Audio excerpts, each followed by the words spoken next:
6:30, we'll call a meeting in order. Yeah. Before we get started, when we get to the town manager's report, we will be doing recognition for Steve. If anybody wants to say a few words at that point, we'll do it then. Approve the minutes of October 16th, 2023. Everybody see them? Yeah. What's your pleasure? I'll make a motion to approve the minutes as written. All in favor? Adjust agenda. Good. Your citizens? Arlo? I just have a couple things, and Rick, you stop me at any point if this is something you're covering in your report. For those of you who probably are not aware, there is now a long-term recovery group of Cavendish, Plymouth, Mount Holly, and Ludlow. FEMA has really been pushing for that, and we had already working together to try and make sure people were getting what they need, but we knew where things were. And we're really fortunate because Black River Good Neighbors is involved, so is BRAT, so is the library. So we're able to do a lot, but we said, you know, who's got time to do another board, a fiscal agent, a 501c3? None of us have that, but we're working very closely together. We're meeting once a month now, and we talk almost every day on one issue or other. We've been able to deal with some pretty tough issues for some of our homeowners, which has been really good. But some things have come up in the last few days. There was the water meeting that some of you may have read about in Vermont Leader, where I was quoted out of context, but quoted. But the issue of the Ludlow dams came up and how we're going to deal with this. And I think, Rick, were you going to bring that up in your report today, or? I wasn't today, Okay. but I mean, that's fine. Like 2 weeks. Yeah, because that was a major issue that was brought up. Angela is certainly working on that. The fire departments will be definitely involved. Vermont Alert has come up. Every town should be on Vermont Alert. We've been really stressing that to get people to sign up. We discovered a problem today with Cavendish that we just stumbled on because they had signed up. So towns, people aren't aware that towns can also post on Vermont Alert. You're aware of that. So if there's a road closure because of a water problem, that can just go to anybody. That can go to the people that have signed up in Cavendish and get that information.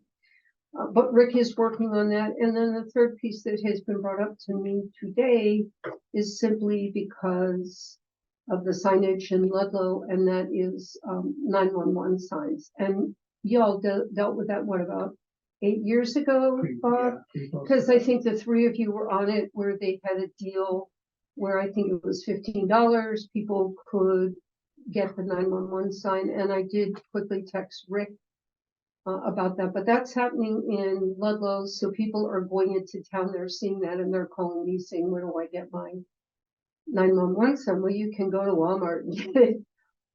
But these other towns are now offering the same deal that this town had offered, because I know that was under Rick, so that was more than 7 years ago. So I don't know if that's something you want to look at again. Certainly Rick is your point person on that, but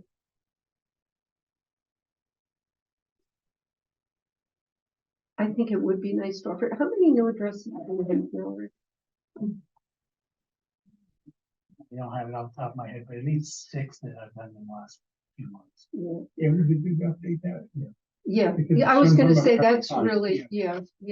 And Bob, I would just ask you that when you start dealing with evacuation routes and that kind of thing, if you could kind of keep me in the loop, because it really helps me to hear the language you're using in those discussions. So you'll give me a buzzword that I can then use as we do the social media releases and all of that, because that's really one of the big things that I can offer to this group is my background with all of that.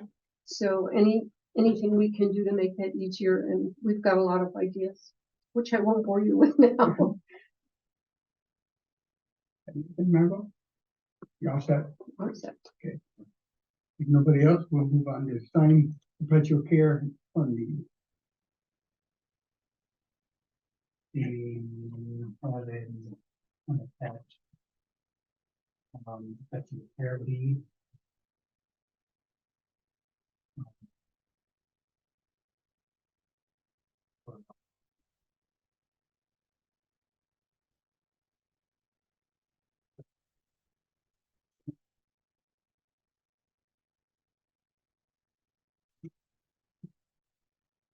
Yeah, it looks like okay.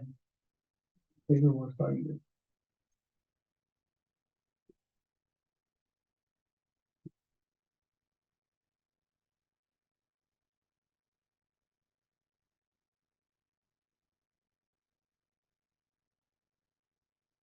And I'm giving you two. It's just the top sheet now. It's just the top sheet. Okay. Next one, That's all. calculator. That's all we're doing.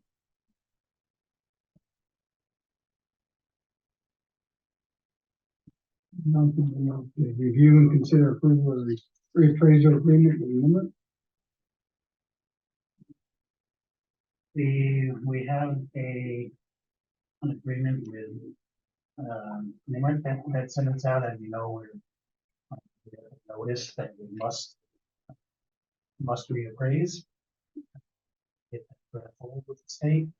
A lot of towns are currently going through this same issue. A lot of reasons, a lot of people.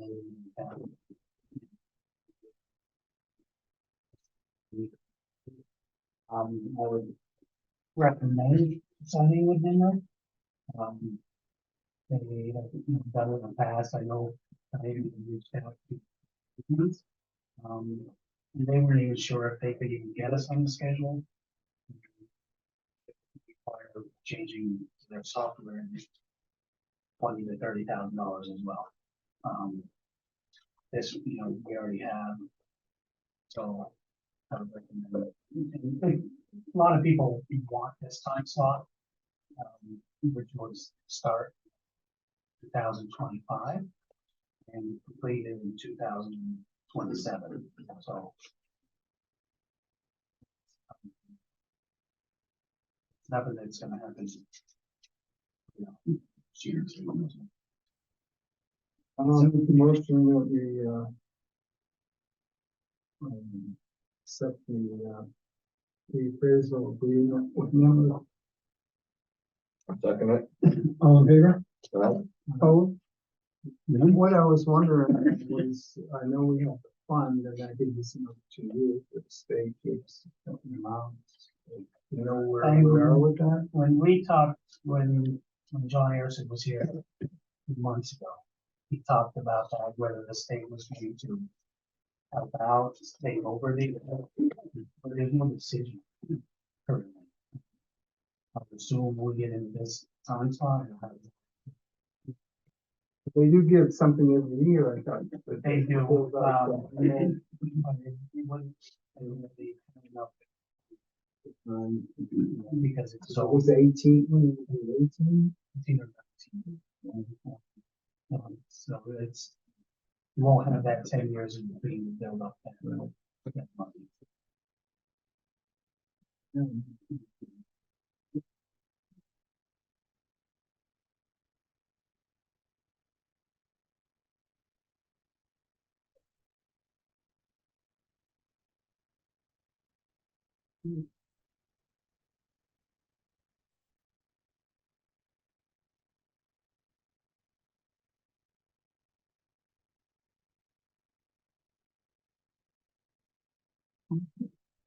We're gonna make that go with the county sheriff to discuss concerns and expectations. boy, here I am. All yours. Where would you like me to? Where's a good place to stay? So you can hear the microphone out of the door. Oh, that's it. Mike's always trying to throw me outside. Yeah, so good evening. I'm Ryan Palmer. I'm the Windsor County Sheriff. I was elected in November, so November 8th was a year. And took office February 1st. And there's someone. Yeah, mic and the camera. Oh, Believe it or well, I'm not. in the way, which is You nothing. can almost see yourself. Hey, so I took over February 1st, and we had a contract with the town of Cavendish, and we re-upped that in July. And so as we head into budget season, I thought it was a good time to stop by, touch base. I can run over a few things with you. Since February 1st, we've had we've either created or responded to 281 calls for service. Quite a few of those, 82 were directed patrols, but we had 174 traffic stops. We've had some suspicious person calls, things like that. We generated about $14,000, almost $15,000 in traffic fines. About half of that, probably figure a little less than that, would actually come back to the town. But we've dealt with some of our friends up on High Street quite a bit. They're no longer there, but we're involved with some federal or state federal partners where we did a search warrant, 19 stolen guns were taken off the street. They're in a storage unit in a different town, but involved in some of those characters there. We also we've been involved with Windsor County Youth Services, 20 Mile Stream. So we've cooked dinner for them once, and we're doing that quarterly. We go by and stop in, have dinner. I think coming up in December, we're gonna have another dinner with them and bring them some Christmas gifts and things. So currently we're budgeted for about 8 hours a week. We worked with the school a little bit to make sure that we have some, traffic control in front of the school. Sometimes during pick up and drop off, that was an issue. We responded a few times to the school and worked with them with some, I remember one kid in particular had a real issue with police, and we were able to kind of work with him on that and build some rapport there and hopefully help them out. We were involved in the Public Safety Day there with Proctorsville Fire and a lot of other agencies. I think were there. We had the tow companies and you guys were there. So that was pretty well received. So Cavendish specific, that's about it. We've had some issues. There's neighbor trespassing for the fence. But overall with the agency, since I've taken over, we purchased an APIS machine, so people who need fingerprints can come to us. We'll get people in same day. I know it sounds kind of silly, but a lot of folks need fingerprints now, whether you're involved in the school, whether you're, I think even assessors need them now, real estate assessor, nurses, doctors, they all need their fingerprints taken on a pretty regular basis. Staffing, I've just about doubled the staff. I think I took over with maybe a dozen people, and we're up to 26 now underneath me. So we instituted body cameras. One of the first things I did was purchase body cameras actually before I even took office. We signed the paperwork. So by March, we had body cameras operational as well as cruiser cameras. We just recently purchased tasers, part of kind of the less lethal program. We're working on getting those out on the street. Training, we've just increased our in-person training probably tenfold. We also hosted training at the agency quite a bit. End of this month, I have folks going over to Canyon, New Hampshire to deal with autism awareness response and how to deal with folks with autism and police response, because that can get a little tricky. We've just instituted a canine program, so we'll have a narcotics and tracking dog functional probably in mid-early December.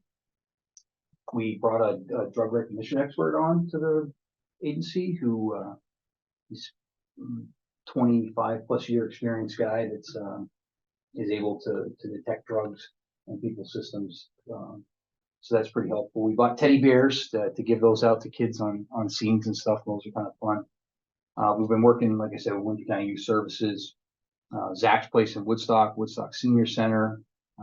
We've expanded. We're helping other courts out. We provide security to courts.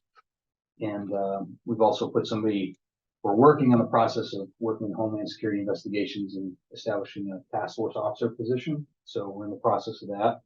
Like I said, 2 of those search warrants we were involved in, 19 guns from one of the places and 9 guns from another. So that's kind of the bigger picture stuff, not just here in Cavendish, but those are some of the highlights back and forth. So I guess that's kind of where we're at. And as we push forward, kind of just sitting down and asking you guys kind of how you like things and where you want to go, if you want to go anywhere, or what we can do better for you folks, or, just, I guess that was some of my thought for being here tonight, checking in and saying hello. Any questions, Brian? You guys are doing a good job. No, thank you. Thank you for your service. Appreciate that. It's an easy crowd. I thought I was going to get grilled here. I came prepared. Yeah. and you know, I know it's not budget meeting. I don't know when you guys get prepared for the budget, but we obviously would love to be involved more in the town. I think the previous budget, there's a lot more factored in for ticket revenue. And like I've tried to get away from focusing on that because I think there's a lot of other issues out there. But you know, we'd love to get back to those previous numbers. I think we're budgeted at 24,000. I think, you know, we'd love to see it more. You know, that ends up being 8 hours a week, you know, in town. So it's okay, but I'd love to see, you know, on my end here, I am selling a product, but I think Cavendish as a whole probably could use a little bit more coverage. We're working on getting people out. You know, we've just switched things around, so I'll have a night shift across the county and trying to spread them out a little bit more. A lot of governor's highway safety funds, so it doesn't actually cost you anything. But yeah, I'd love any thoughts or expectations. We did have a call the other night. Would have been nice to have an officer there. I think police got the unreasonable time, but it would have been nice to have an officer when we got on. So we could type with a little bit under the weather. And Yeah, and you know, they're doing the best we can there. It's just, you know, being a contractual organization, it's tough. It's tough to have people on as much as we wanted, and this budget didn't come in quite where we were hoping it was going to. So I'm doing the best we can, 8 hours a week, you know, and trying to get somebody here if we can. So come soon when we do start talking budget, then, you know, we'd have a couple like options. Yeah. hours And just off the top of my head, you know, rough numbers, you know, at the around 40,000, it gets us about 12 hours a week here. And you know, if we got into the between 60 and 70, so let's call it 65, it probably can fund at least a half-time position. Somewhere in the 125 range would, you know, a full-time 40-hour dedicated Cavendish deputy. You know, which is obviously a big nut for a small town to crack, but that's kind of where I think it comes in. You know, that 20-hour week would be in the 65-ish range.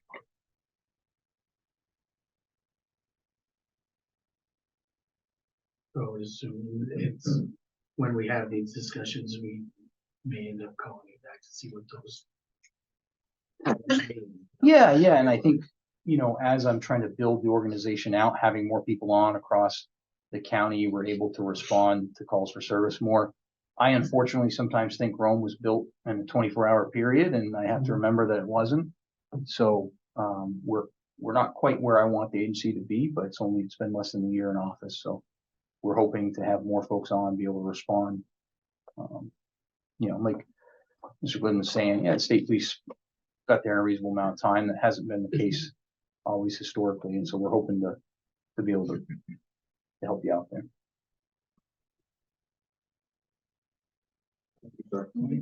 Thank you. Reading on snow for you. Here we are again, this time of year. The road crossings are basically all the same. Last couple of years, we've been very lucky. All our landowners have been pretty decent. We haven't changed any of our trails. So this is basically the same as last year.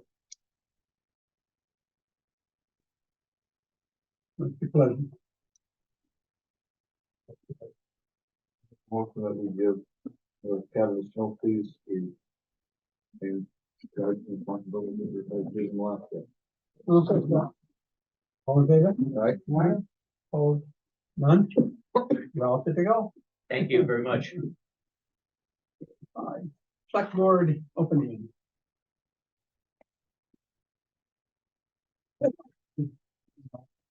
Topic. It was, you know, a great time.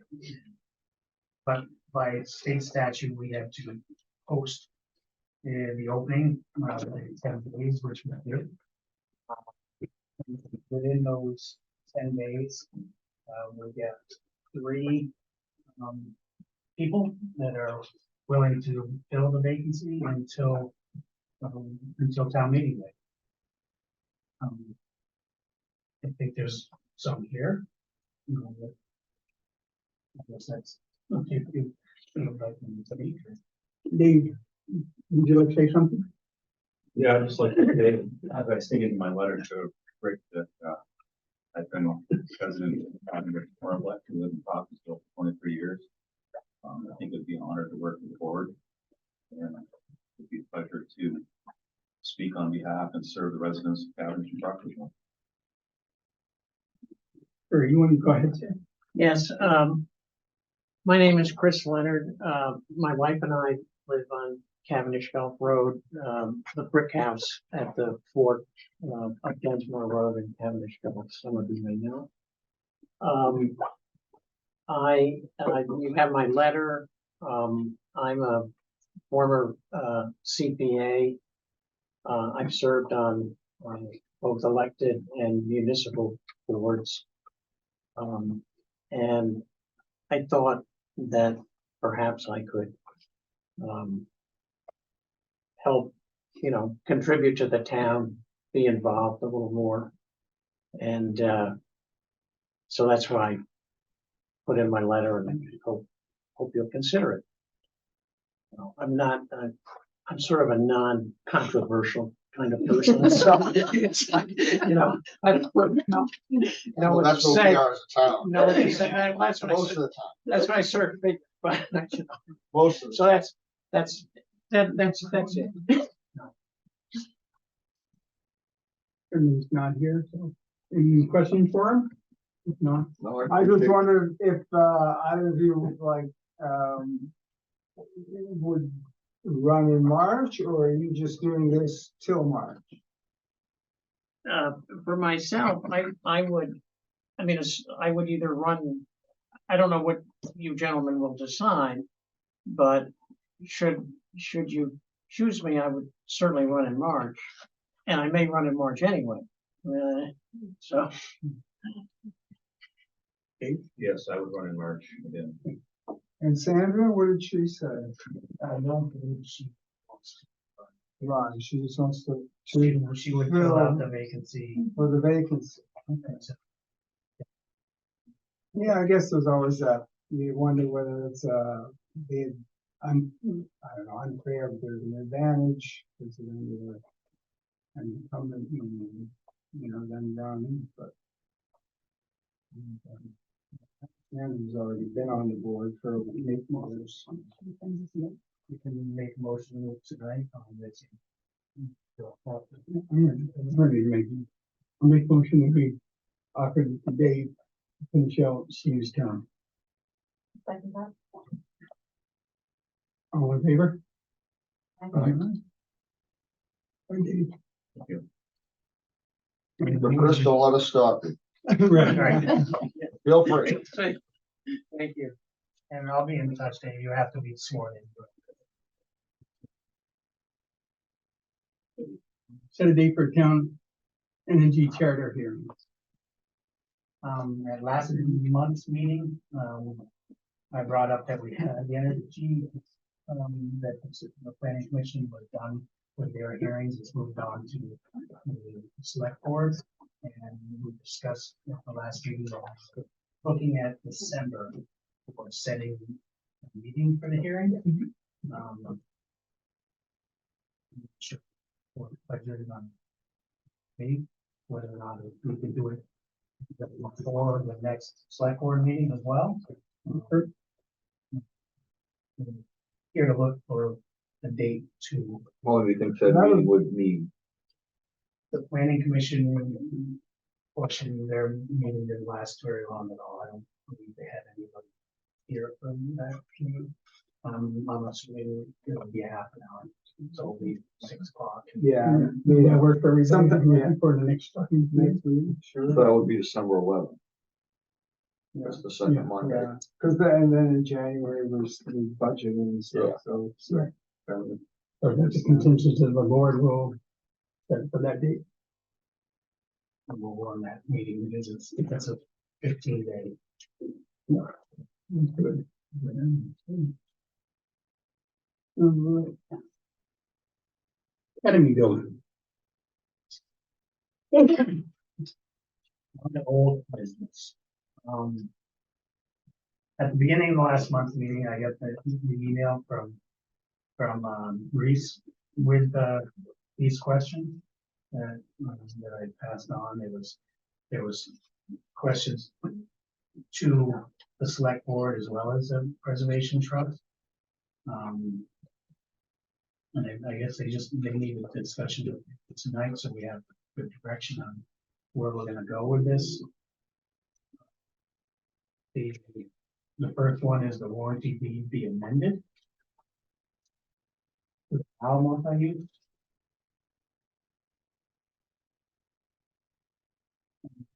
I honestly thought the board answered that in the past, and there is a letter from Brendan to Reese that says that the that the multi-use fee restriction may be removed from future deeds. So I thought that part of it was done, but it was still on these questions here. I don't know. Yeah, I just did here, hold on. We did the preservation trust with the state. It seemed like we had a lot more questions than she was up against, because we had questions about windows and we had questions about like state guidelines and codes that we needed to withstand egress. There's no egress for the upstairs at this point, and that's a state code. I mean, we're kind of like back and forth, like you can't make it, so we can't get out of the building, but you're telling me that I can't put a new window or a bigger. So it was kind of like wrestling an alligator. I mean, I couldn't. You're up against, you know, what you said, what the state, who do we follow at this point? Right. We're only asking for a few things. There's only 3 original windows in the building that are actually original to the building. It was a very odd conversation, because we're asking to like just renew and make it good again, and you know, make it historic, and we want to put, you know, energy efficient windows in, and we agreed I'll spend the extra money to make them wood outside as long as I can get double pane, and they didn't want anything to do with that. But then of course, when you say instead of put a boiler in, can we put in mini split heaters, and they were like sure. So it was kind of like, wait a second, you want these big ugly mini splits on the side, which isn't a problem, but if I want to put wood windows in from the outside and something that's more energy efficient, then that was a problem. The glass on the front of the building is not original, that big pane glass, but I think that they're wanting us to either put some sort of insulated glass in its place. There was a lot of gray area in the whole situation, which was kind of, you know, we wanted answers right away, and I don't think we got all that we wanted, but I don't think the lady was prepared for the information that we really wanted out of it. The casement windows downstairs in the basement all need to be replaced, and as you see, you know, with them in the situation over the last 2 storms or whatever, water can go right in the building. It is dry down there, and it has survived a number of hundreds of years as it is. But at this point, we're, you know, at the point of pest control, and, you know, we need to cross that bridge as well. As for the lower portion of the building, it really makes no sense to, the suggestion was to add to the building and leave the plaster and lath and insulate inside. Well, I don't really have an idea of what's in those walls, being it an 1800s, you know, building. I'd like to at least get what's inside out if it needs to be, and to be insulated well. As for the upstairs, I think blown-in insulation is fine as a insulation, because of the ceilings being the rounded high ceilings. We would have to have somebody professionally put in replaster the center of the ceiling as for a leak in the slate. But what we're really looking at is just trying to figure out and evaluate the parking scenario because it basically sits on itself. I think Meg, the lady that we talked to, basically said she didn't have any problems with the deck over the existing shed to be an egress, but we'd have to talk about what exactly that would be as far as door or getting it to the outside of that area. The parking is basically the biggest issue with, I think, the town is just saying, hey, listen, you know, do you mind if we take over that headache and do the plowing and do the landscaping and do the mowing of the grass and keeping the upkeep on that? But in trade would be parking spots. And the other thing that, you know, I asked the lady was, you know, if we want to make this a retail, then we need to have handicapped. And she told me that she was interested in finding somebody as an architect to build me a plan to put in a handicap ramp. But again, if we are just sitting on the amount of land that it's on, then we're borrowing land from the town, basically to put in a handicap, to put in a retail, which I think the town is most interested in the front, at least the front space. I don't know what a retail, what an envision of a retail space would be on the upper floor, but you certainly couldn't get a handicapped to the upper floor. And that's why we kind of wanted to make that a long-term residential. And then as for the back of the retail space, our envision is right now is to put a woodworking shop in the front, my own, and work on the actual property out of the woodworking shop and having also it being a retail woodworking shop in the front. And then once the upper section or the phase one would be done as a residential, I'd like to take the bottom floor and start putting in a commercial bakery. I think it'd be great for the town as Mac Molding. We used to have a store that provided for them. We used to, you know, and just to have a local place where people can come and have baked goods or coffees, stuff like that. And then possibly introduce like ice cream into it for the summer for kids and around the town. That's the intention so far. We're definitely into the retail aspect of the front of the house, but we need the permission from the town for the parking aspect of it. And we also need an area where we can, you know, we can utilize for, you know, space to either be trash removal. I mean, I don't mind having trash in the interior of the place or maybe making an exterior place where it could be, but we would take care of that. I don't want to put a dumpster out back and be like, oh, we got to do this. So there might be some built-ons that may need to like even on this side of the place, putting in a 2 foot or 3 foot by 8 foot roofed trash area that could be locked at night. So I guess what I'm asking is there's a little bit of borrowed land in terms of the town and asking for, you know, if it is in fact a municipal parking area, what would be our restrictions in terms of night use? And if we took over the lawn mowing and maintenance of the property, it could certainly still be municipal, but we would have to time ourselves in terms of like having cars out of the way for plowing. But we would certainly, with the parking space back here for the town, you guys would have that, you know, in the morning time if that wasn't plowed out by 8 a.m. or something like that.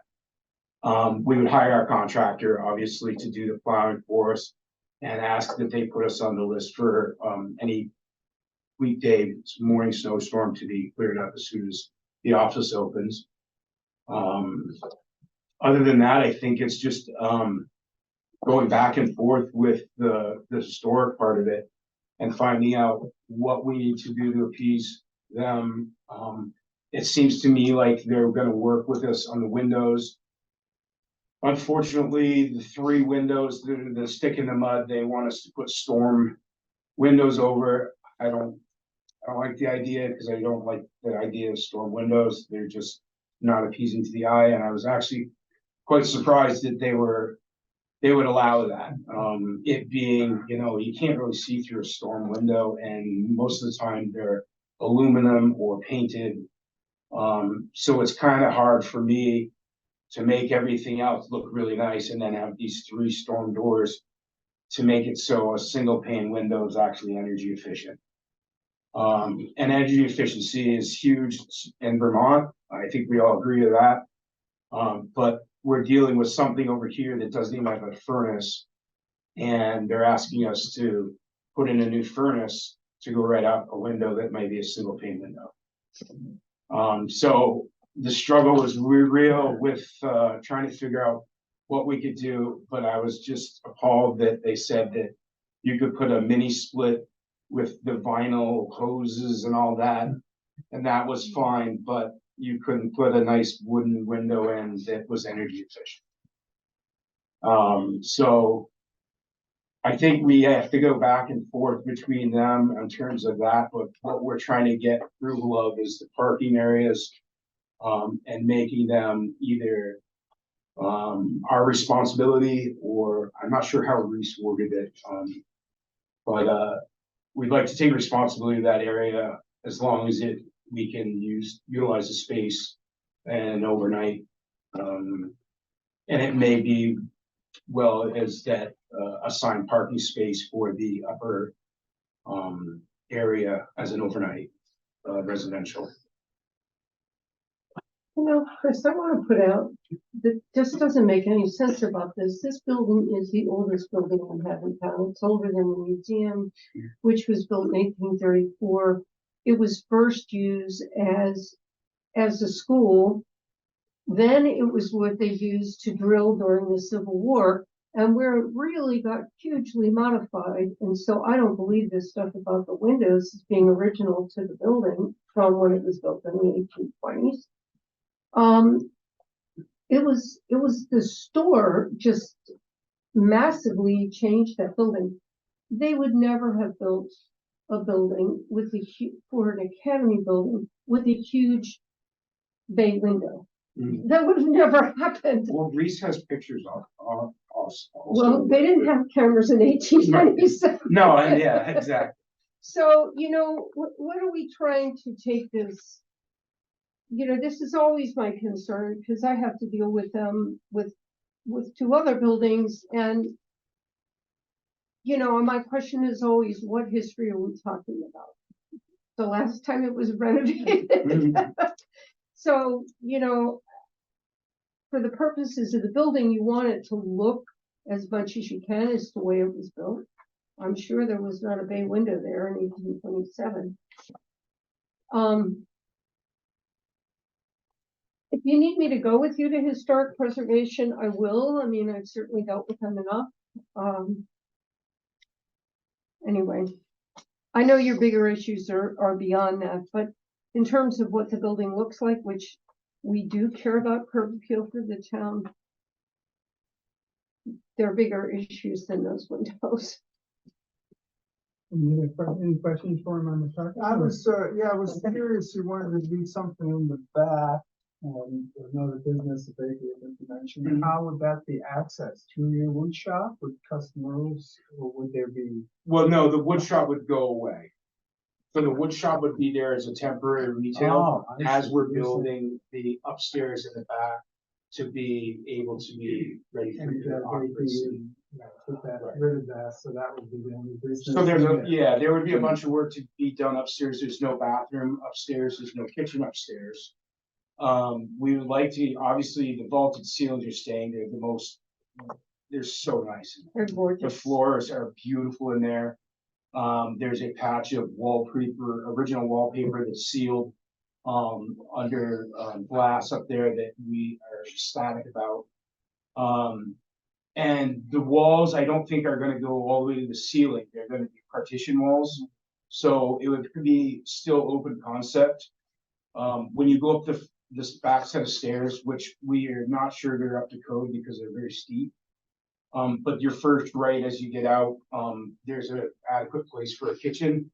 And then the downstairs kitchen is located through this back door as you go in through the back door on the right-hand side, and we would stack the bathrooms. So we didn't have to like mess around with any of the framing. We kind of just stack the plumbing, bathroom to bathroom.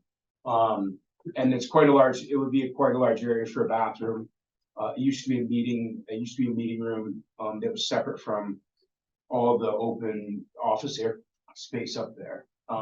So you're saying you would have one residence and one business? Mhm. And that. Yep. is filled up. Yep, and the possibility of the residents being, well, you should know this is a baking, you're up early, you know, and it might be something where the actual bakery has a studio apartment in the back where they could use as an office, or, you know, that kind of situation where they had a restroom back there that would turn into a public restroom for the bakery, and but have an office area in the back as part of the retail space. Upstairs, so totally different commodity. But we work on the upstairs to get that finished. We potentially like to start this winter, has an indoor project, plenty to do. As for the clapboards on the outside, we would obviously stick with wood and replace what's needed. It obviously needs a paint job, caulking, weatherization. There is a leak in the roof. There's some slateness, we believe, and that's what's caused in the cave-in upstairs. It's roughly 6 feet by 6 feet in the center of the room that's come down.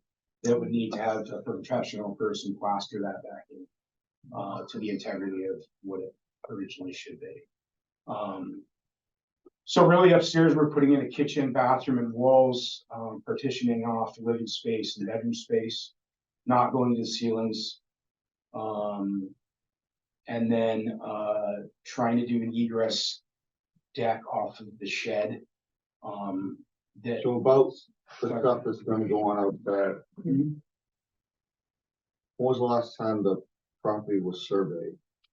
So that we know exactly where the lines are and. That I don't know, but from what I understand, Reese said that it just sits on its own property. And only goes up.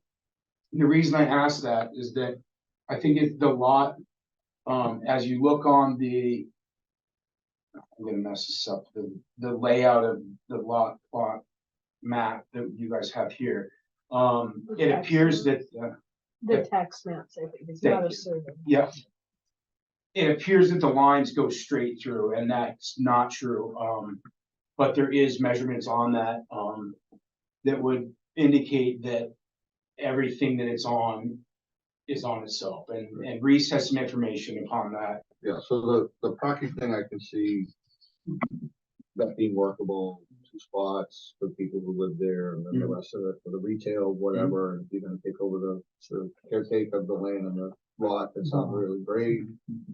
So we'll talk about that, that's doable. I can't see adding anything or extending anything on the building itself, if it's gonna end up being on somebody else's property, we're not sure, so maybe a survey Okay, needs to be done. okay. Well, the whole property is the town's from right to the point of. Yeah, but I'd like to know the 131 in full High size. Street. I would too, I To would a too, 'cause point, I'm a little, Because if he puts a deck on there or an egress or some stairs and we find out it's 6 inches over into the next person's property and I'd just rather know where the lines are. Mhm. And if you had it, drawn out professionally or, Mhm.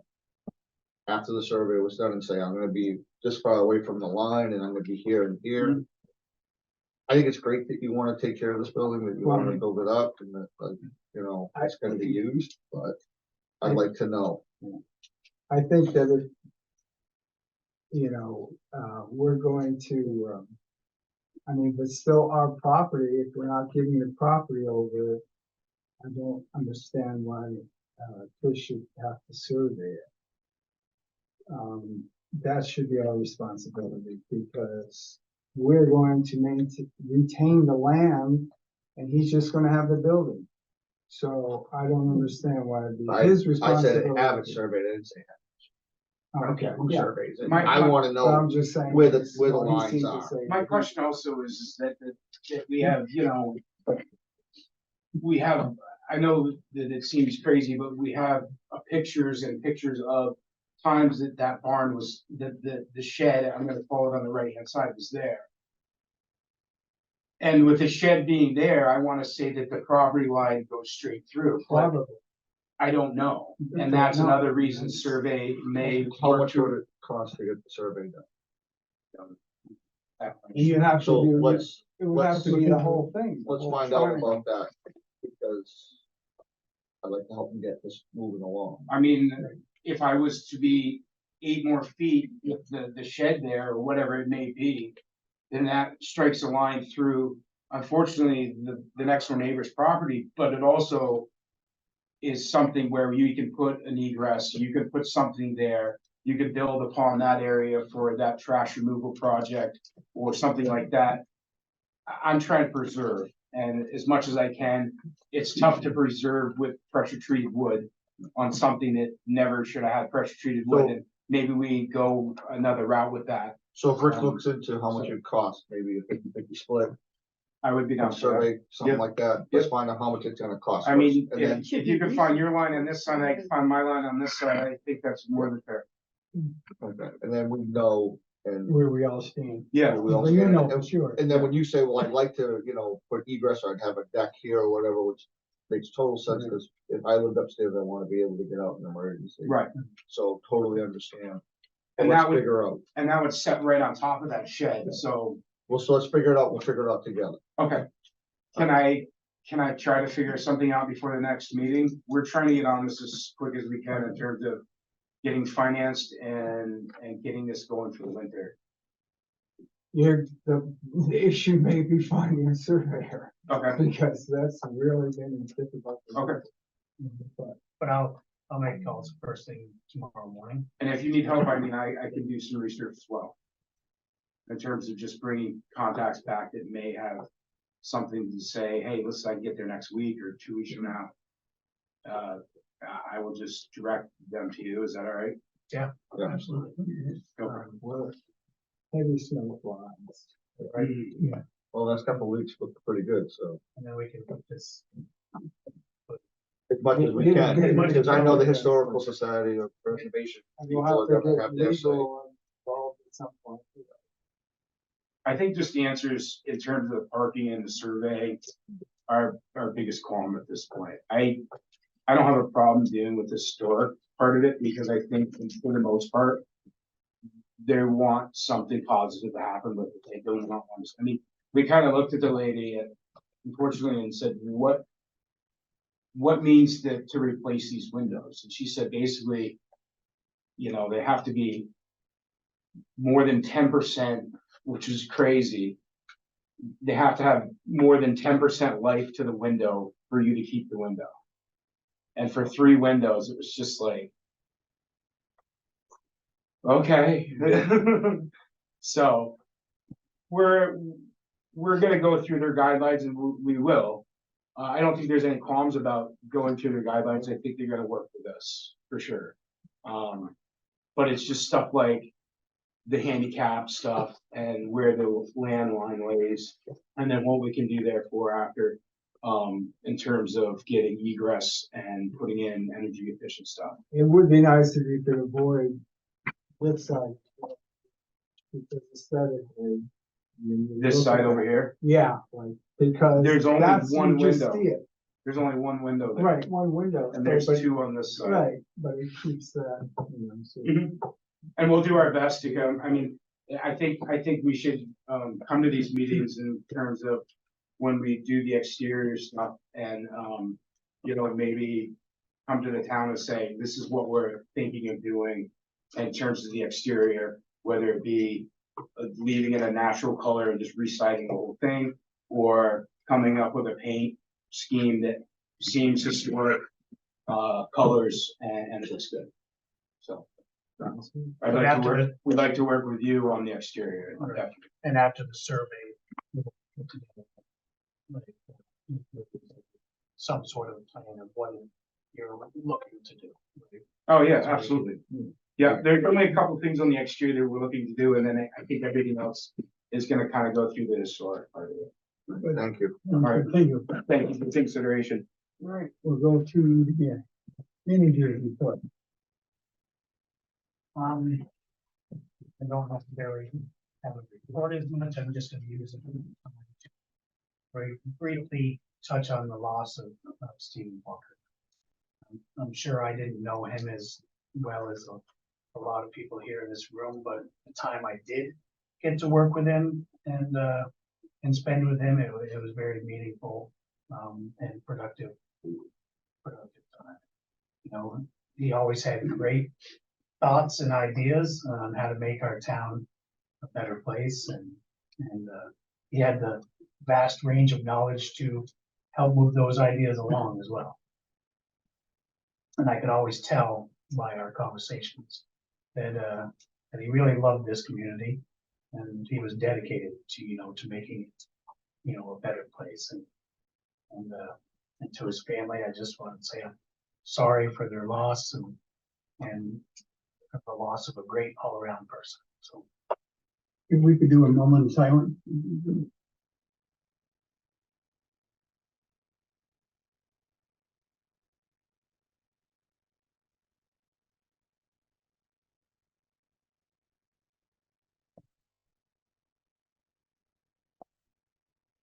You guys have comments? Feel free.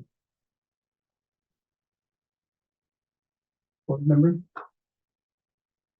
So, sorry for, family, because it was, quite a shocking loss, and I've known Steve since, probably 1980, when he moved in. He's always a good man. Glad he got to serve on the board for a while.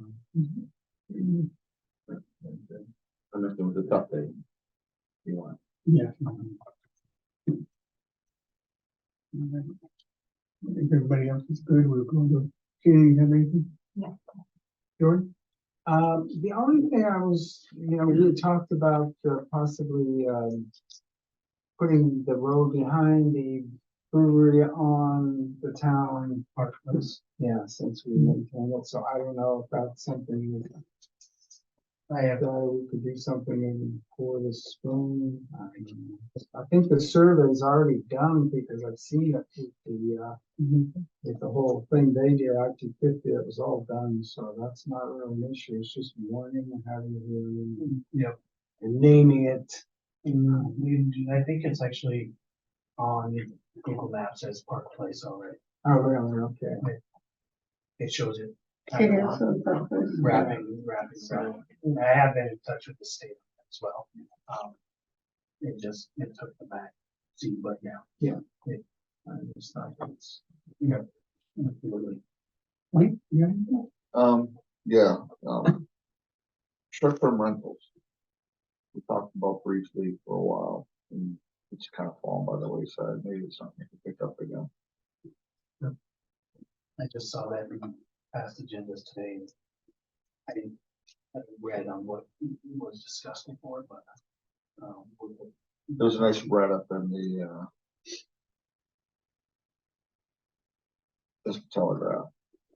Want to say, but what all the area towns are doing, right? So give kind of a quick summary of things and stuff. We looked at Very that. difficult. I looked at that quite a bit and I went through all of the data. If you remember, we did a lot of data this time last year. And we've had a lot of that short-term rentals in our town for a long time, simply because of the condos up behind the castle. They were built as short-term rentals. The condos that were built over on Depot Street, they were short-term rentals.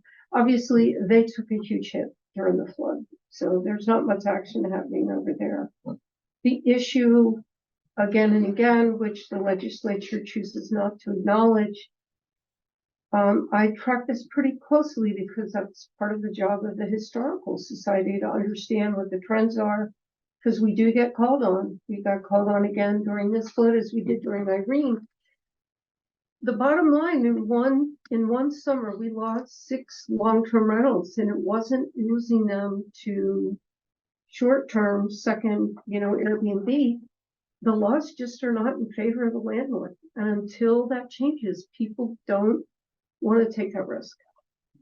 And because even my kids, we've given them our rentals because we didn't want to do that again. We were so badly burned. The Plunkarts themselves lost $50,000. So they took theirs. We took ours off. A lot of people did. I don't know, Shannon, you certainly dealt with it. Maybe you've had some. My parents have had tough go. Yeah. And And I before talked- I land on it, I just figured we should take it up again, and discuss it and look at it. You know, is it a business? Is it not? You know, how do we? So the data that you have to look at is really the data that you can get directly from Airbnb and those organizations. It will tell you how many properties you have. And we provided that all last year. It's easy to get. You can then compare what was happening last year, but it's going to be really skewed because of the flood.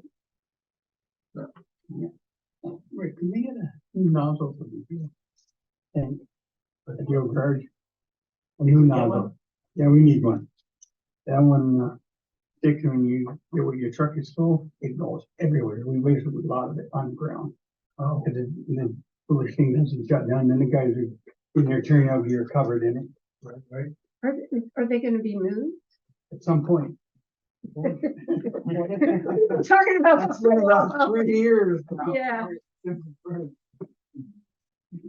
That is it. Is there anything else? If not, here. I'll make a motion that we adjourn the meeting. There. Aye. Thank you.